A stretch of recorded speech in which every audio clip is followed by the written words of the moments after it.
Di sini saya Rini Mersela akan membacakan hasil presentasi kelompok kami, yaitu dengan judul Profesi Bidang Ketatalaksanaan Pendidikan.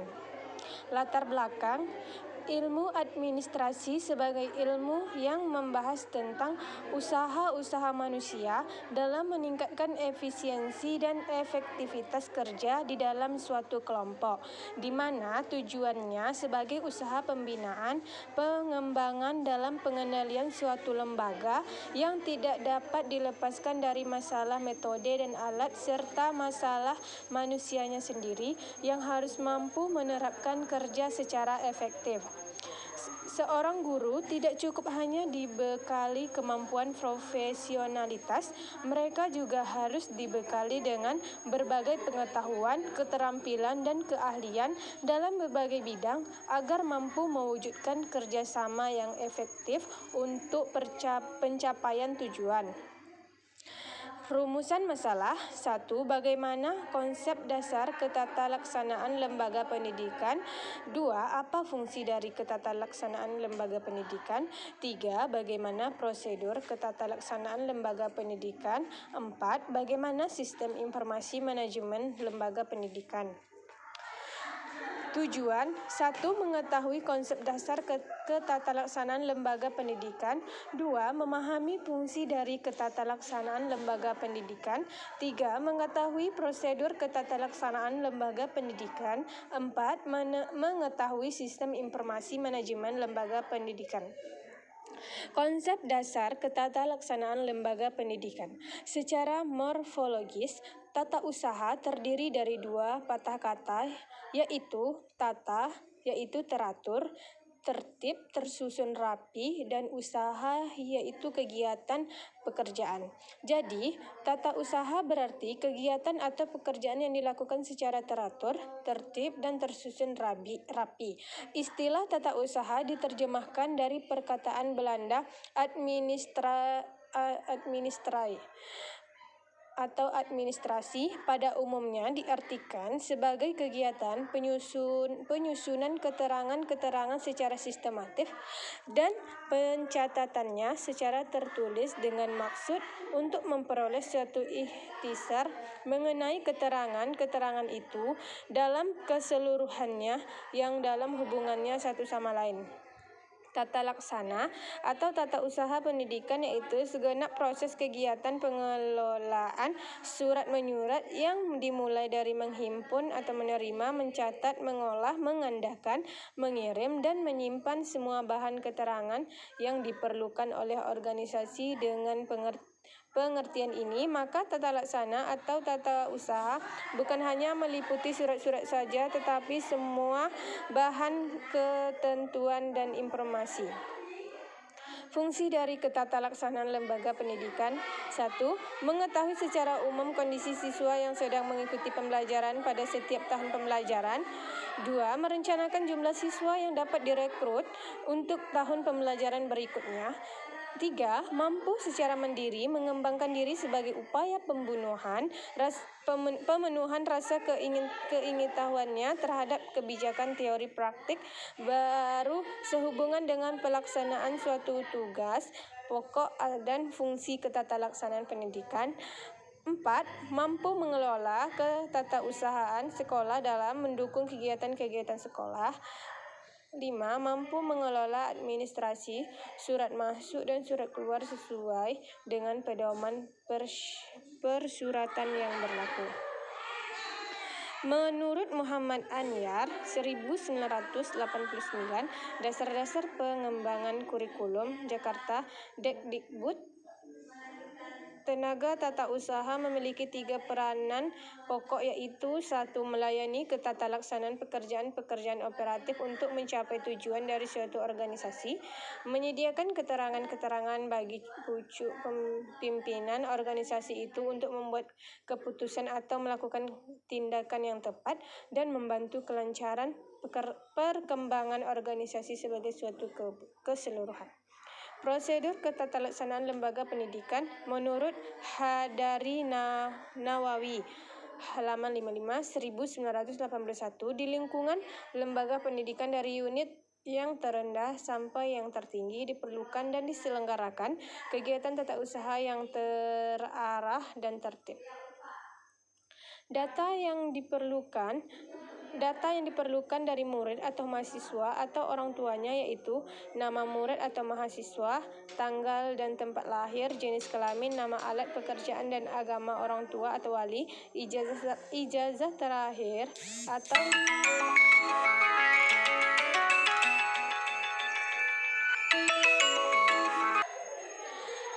ijazah terakhir atau asal sekolah kecuali bagi murid yang tidak berasal dari taman kanak-kanak. Beberapa keterangan tentang jumlah saudara, keluarga lainnya di rumah, kesehatan, minat, hobi, dan lain-lain.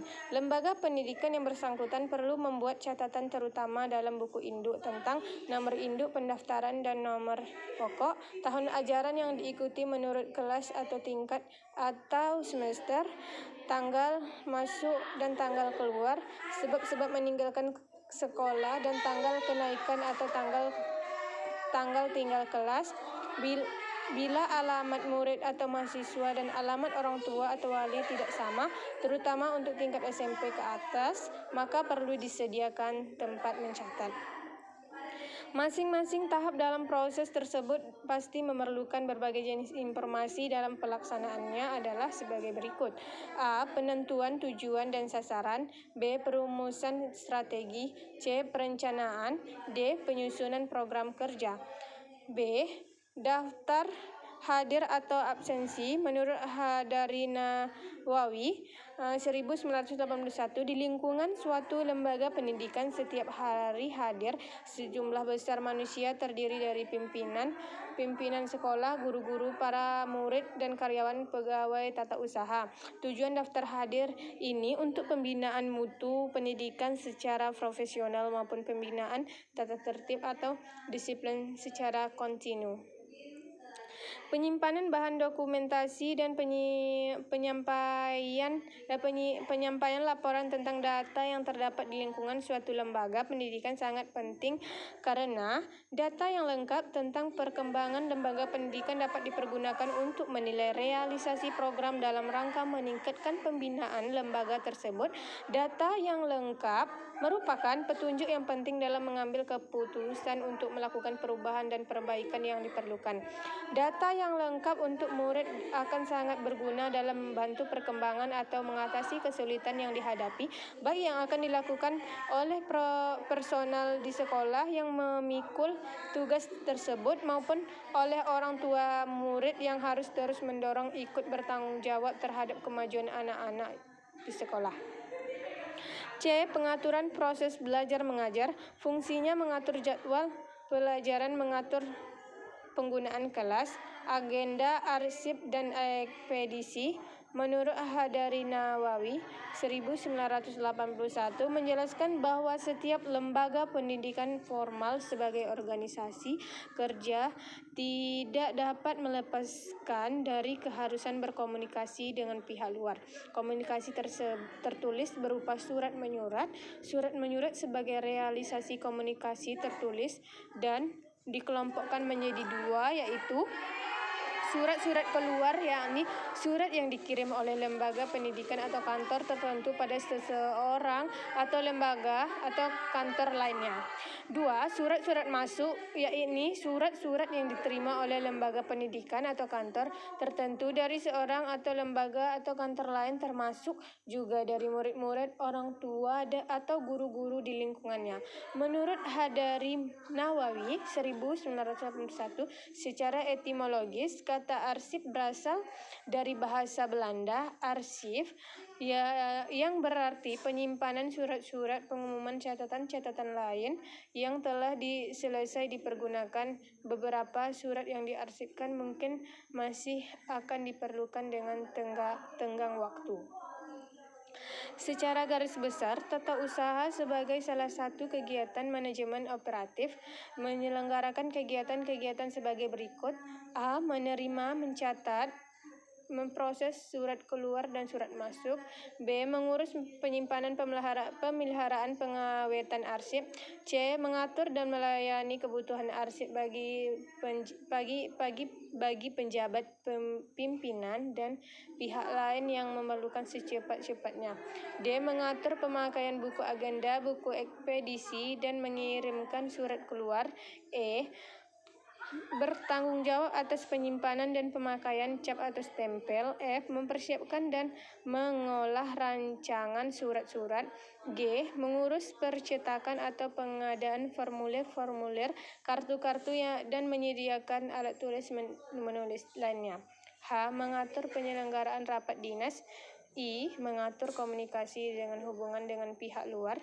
J. Memperhatikan pendapat umum untuk disampaikan pada pimpinan dan melakukan pencatatan tentang pemberitaan.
Manajemen operasi, manajemen pembiayaan, dan manajemen hubungan lembaga pendidikan